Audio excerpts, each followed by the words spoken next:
HSC পরীক্ষার্থীদের আন্দোলনকে কেন্দ্র করে জল ঘোলা করার চেষ্টা করছে স্বার্থান্বেষী মহল। তবে এই আন্দোলনে সরকার গুরুত্ব দিচ্ছে না বলে জানিয়েছেন স্বরাষ্ট্রমন্ত্রী সালাউদ্দিন আহমদ। বলেন, আন্দোলন করে পরীক্ষা বাতিল কিংবা অটোপাস নেওয়া যাবে না। সচিবালয়ে সাংবাদিকদের প্রশ্নের জবাবে মন্ত্রী আরও বলেন, সাবেক প্রধানমন্ত্রী শেখ হাসিনা দেশে ফিরলে তাকে গ্রেপ্তার করে ফাঁসির রায় কার্যকর করা হবে। রিপোর্টে জানাচ্ছেন মাহবুব কবির চপল।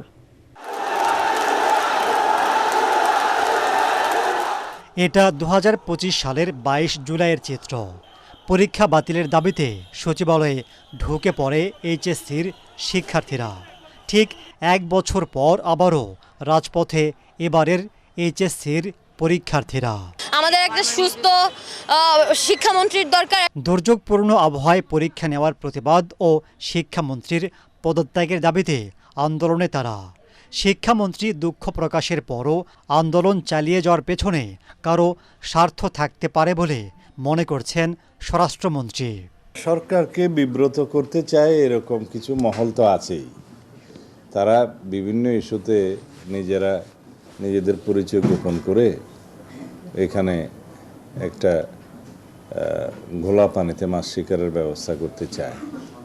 সেটা দৃশ্যমান হয়েছে। যারা আন্দোলন করছে তাদের মধ্যে অনেকে দেখা যায় আসলে ছাত্রই না, পরীক্ষার্থীই না। পিছনে যেই থাকুক, সামনে তো আমরা আছি। এগুলো আমরা খুব একটা গুরুত্বের সাথে নিচ্ছি না। বসুন্ধরা টিস্যু, অশুদ্ধতার বিরুদ্ধে এক বিন্দুও ছাড় নয়। শিক্ষার্থীদের উপর পুলিশের মারধরের বিষয়টি সঠিক নয় উল্লেখ করে স্বরাষ্ট্রমন্ত্রী বলেন, আন্দোলন করে পরীক্ষা বাতিল কিংবা অটো পাস নেওয়ার দিন শেষ।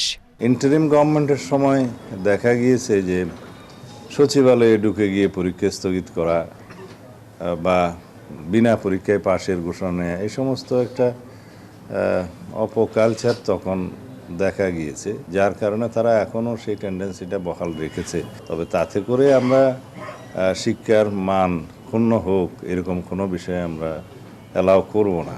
সাংবাদিকদের প্রশ্নের জবাবে স্বরাষ্ট্রমন্ত্রী আরও জানান, ফাঁসির দণ্ডপ্রাপ্ত আসামি সাবেক প্রধানমন্ত্রী শেখ হাসিনার দেশে ফেরার ঘোষণায় উদ্বিগ্ন নয় সরকার। তিনি দেশে ফিরলে গ্রেফতার করে মৃত্যুদণ্ড কার্যকরের উদ্যোগ নেওয়া হবে। আমরা তো তাকে ফেরত চাই এবং বিচারের মুখোমুখি হোক। সাজাপ্রাপ্ত আসামি হিসেবে দেশে ফিরলে তাকে গ্রেফতার করা হবে এবং রায় কার্যকরের ব্যবস্থা নেওয়া হবে।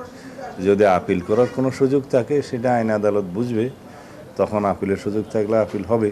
স্বরাষ্ট্রমন্ত্রী জানান, বন্দি বিনিময় চুক্তি অনুযায়ী দুবাইয়ে গ্রেফতার সাবেক আইজিপি বেনজির আহমেদ ও ভারতে গ্রেফতার ওসমান হাদি হত্যার অভিযুক্তদের দেশে ফিরিয়ে আনার চেষ্টা চলছে।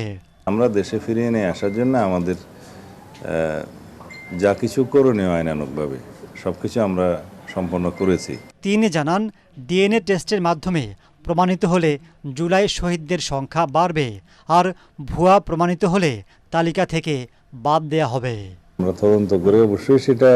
মাহবুব কবির চপল, এটিএন বাংলা, ঢাকা।